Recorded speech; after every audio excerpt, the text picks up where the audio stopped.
How's it going, guys? I got a 1960s Jeep truck here. It's a little worse for wear. That's fine. The story I got on it was an older couple had it, and the woman was learning to drive, and she wrecked it. As you can see, the front end of it's kind of mushed in on this side. I'm surprised that headlight's still together, but that one's gone, which is goofy.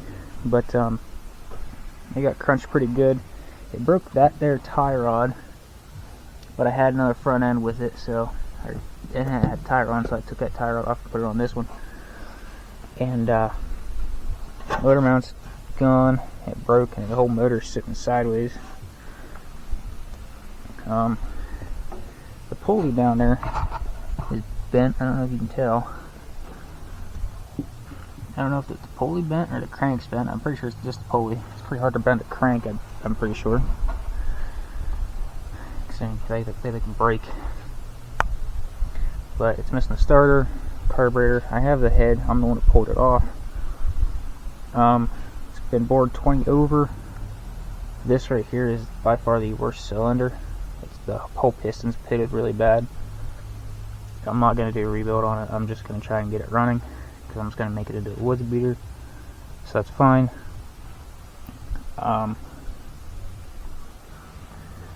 This whole cab is just absolutely rotten. The roof is convertible. As you can see, I just have it sitting on there. Yeah, she's rough. Whole back of the cab flexes. Whole front of the cab lifts up too. Takes two hands to do that. The frame's been repaired once or twice in a few different spots. It needs patched again, right where it started rotting out next to it, of course. Tires are very rough. This is the only one that doesn't hold air. And you can see that rim is just shot. I had to beat that straight with a hammer in order to even halfway hold air. And the tube was sticking through the rim down there where it's got a hole in it, so tube's probably bad. Otherwise, I mean, it held air for a couple days, which is nice. I did have to gut the rear brakes out of it, because the tires were seized up. When I had it up on the trailer, I took the guts out of it and threw the tires back on, and they move.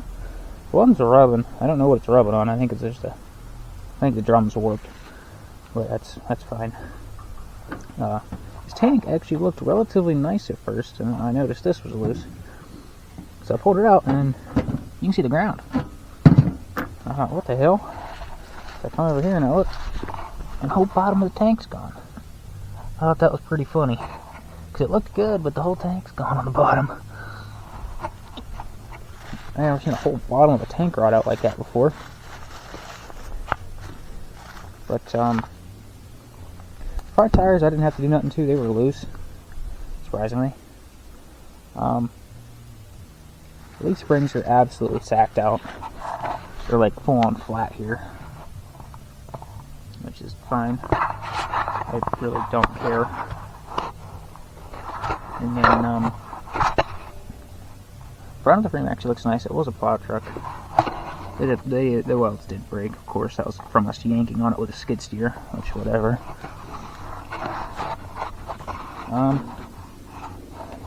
Yeah, for now, I think I'm going to take the exhaust and intake off, so I get to the valve train, which is down here on this engine, which is a 226 Super Hurricane.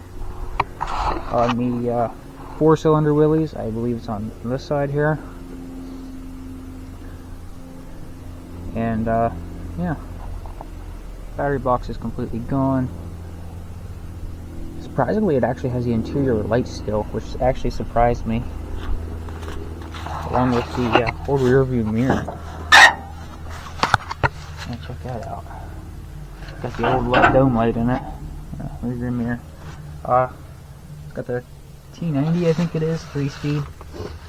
It's got 2 gears right now. It doesn't shift between the rest of them. And the 2 T-case levers. They've also kind of seized the brake pedals and stuff. They're kind of stuck.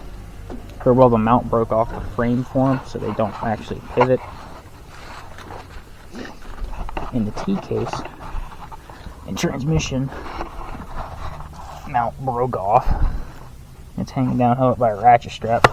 There's the chicken strap. There's the pivot for the pedals. You can see it's broke off of there. I don't know if that was for that. It might have been for a mirror at one point or another. I don't know. It's got these ones on it. It's probably going to get ripped off. But, yeah, I'm going to try and pull that valve cover and intake off. Yeah, valve cover, intake, and exhaust off. Someone already started doing that. That or the bolts broke off. I don't know. I'm going to start with that. And then I'm going to get to the valve train, try and see if I can free any of them valves up. Might even pull them out, clean them up, put them back in. I'm not rebuilding this motor. This is just going to be a woods beater, so I really don't care about it. I did find other motors like this online, so I could probably find another one relatively cheap.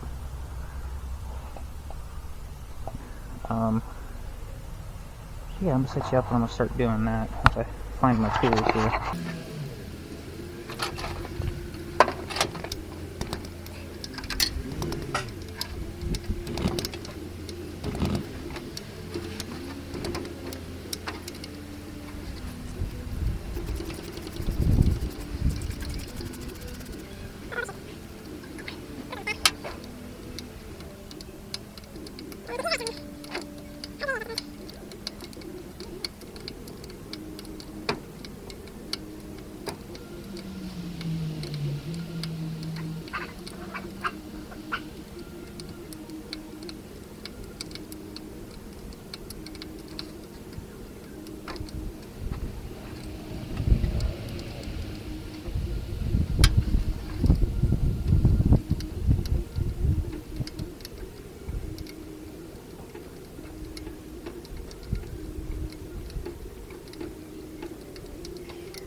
I'll go ahead and shut you guys off until I get the rest of them out. Alright fellas, I got the intake off and exhaust. It was full of crud. I started cleaning it out already. Had to take the heater off and it quite literally just fell apart. I got the valve cover off. There it is. I had to take that off in order to get to the one bolt, but it still didn't agree with me, and I had to go get a liquid wrench there, and it rather quickly agreed. It was being stubborn, so it actually looks relatively good in there, other than the ATF and I can't remember the name, acetone, because I had a bunch of it poured down the intake, trying to hope it would seep in there and get the valve stuck or freed up. The studs pulled out a couple of the bolts, but that's perfectly fine. It's not looking terrible in there otherwise. Gasket material there. Actually, it looks like it was covered in anti-seize. Not that it did a whole lot of damn good. Ugh. Look at all that yumminess. I'm sure that's good for all of that. Oh, there's a lot now.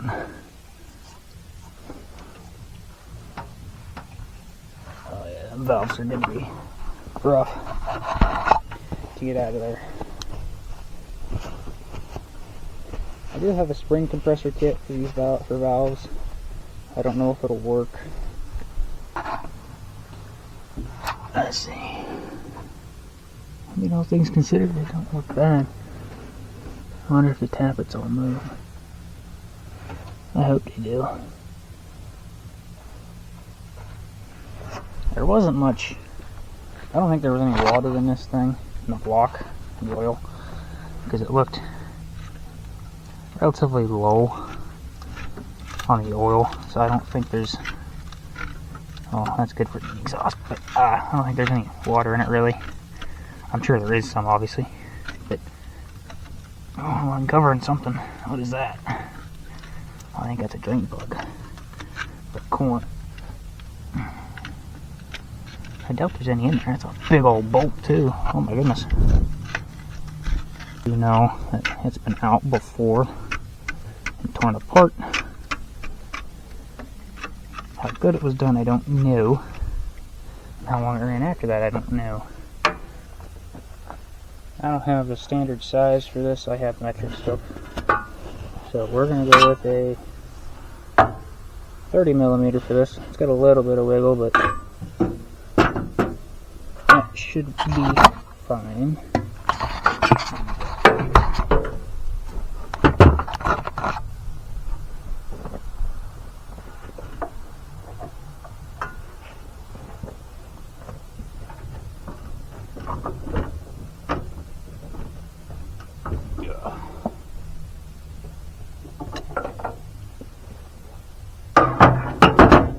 Whole lot of nothing.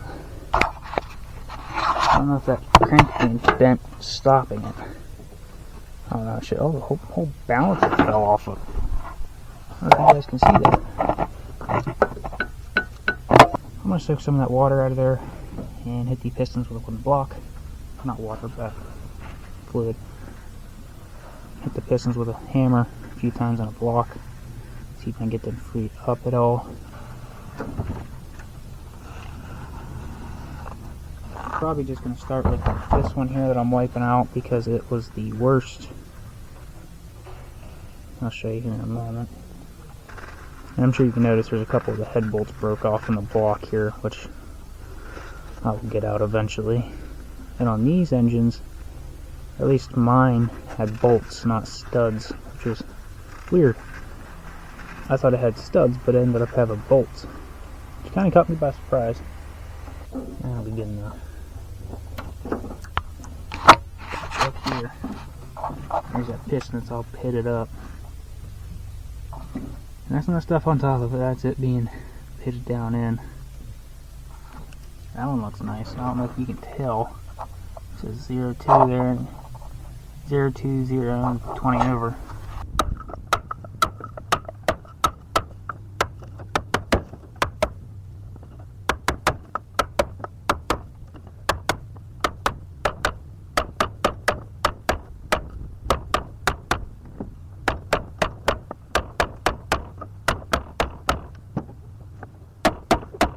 I'm going to stick a bar back on this crank, see if I can get it to move at all.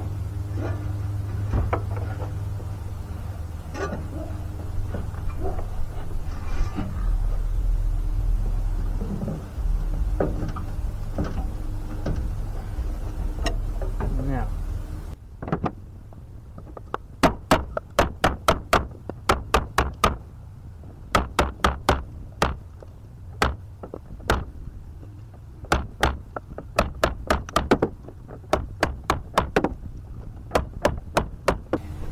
I'm pretty certain that one there is the one that's actually stuck. I think the rest of them are alright. I don't know for sure though.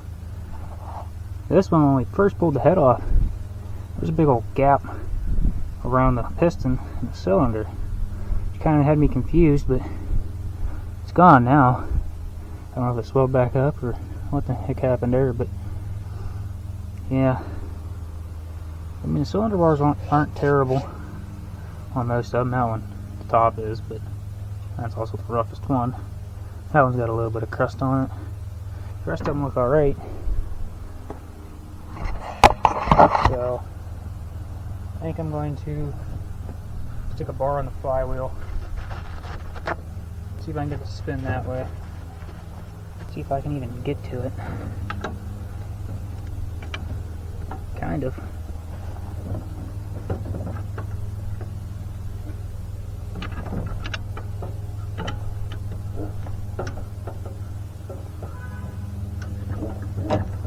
No. Well, what we could do, hit it with some heat, spray a bunch of Croil down in there, try and break it free and see what happens there. don't have a rosebud, so I'm stuck with a cutting stick, so I gotta be careful.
I don't know if you guys are going to be able to tell. This piston here has got a crack in it. Pretty good one. And these are aluminum pistons. So, fairly certain that one's roached. Which, whatever, I guess. It did move from the cylinder wall though, which is nice. I'm going to give them all a love tap with a piece of wood again. And it might just roll over. I doubt it, but we can try. That one, I don't know what to do about that one. I don't know if I can find another piston for it, or if I'm going to have to see if I can booger that one back together. Obviously I'm not going to use JB Weld or nothing like that.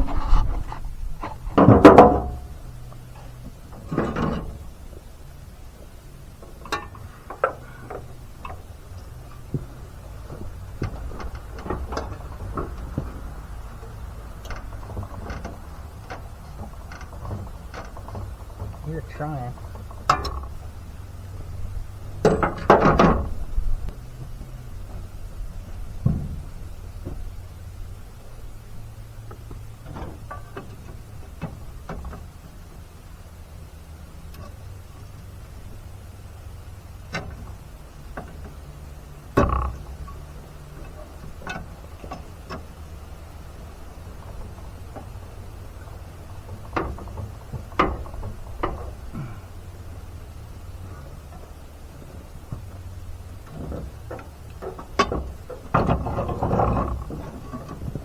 Flywheel is not exactly the best for trying to do this on, because the way it is.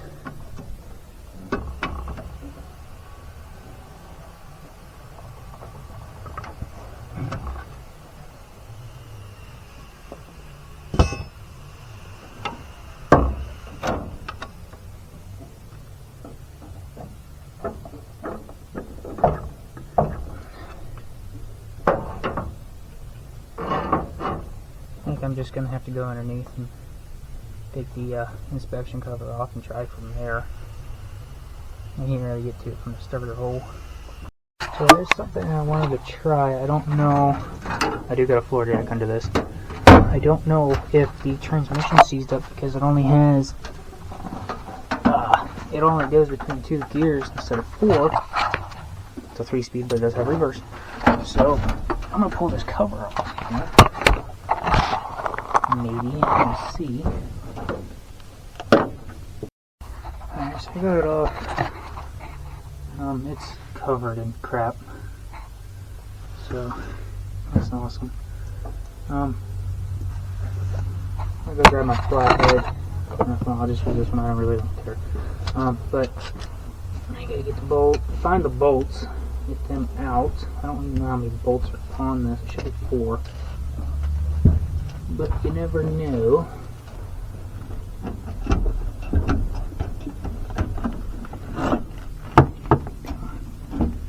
There you go. Up and out.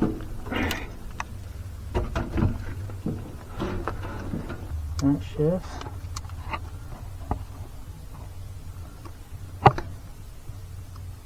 There's a little bit of rust on there. Oh, there's no fluid in it at all. Okay. I hope there's a drain plug in it. That'd be nice. I understand why I wasn't shifting though. It only have forward and reverse. That's weird. Why was it doing that? Well, I got some good news and bad news. I got the good news is I got the inspection cover off. Bad news, it's see-through. I've never seen an inspection cover rot off like that before, or rot out. That's great. And the worst part is a good bit of the teeth on the flywheel are rusted off. I don't know if you can tell, but quite a few of them are just like completely rusted off. Yeah, so even if I do get this running, a starter's not going to work very well on it. I'd have to bump start it everywhere and everything else. Looks like any flywheel. Or, well, this one's got a ring gear on it, so I can replace the ring gear and keep the flywheel, but I'm sure the clutch and everything else ain't no good either. Little mouse house and all that fun jazz there. Got it dug out. But it also looks like the oil pan's probably got a leak in it. Or wait, no, that was from the intake, all the fluid from the intake. I'm sure it's got a hole in it anyways, but yeah, I'm not entirely sure what to do with that. Even if I do get it freed up, I can't do much with it unless I tear it apart. I really don't think I can remove the engine and transmission from this thing easily without the body just falling apart around me. Yeah, I really don't know what to do right now other than just soak the pistons more and hope I can get them freed up, because there's not much I can do with that flywheel without taking the motor out and or pulling the transmission off. Either way, I gotta pull something. But I can also possibly just get a whole other motor transmission set up. I don't know. I might try to do that and just throw that in here, but I'm not sure. So I'm gonna go ahead and end the video here, guys, and hopefully I'll come up with something to do and I'll post again for it. So then, have a good one.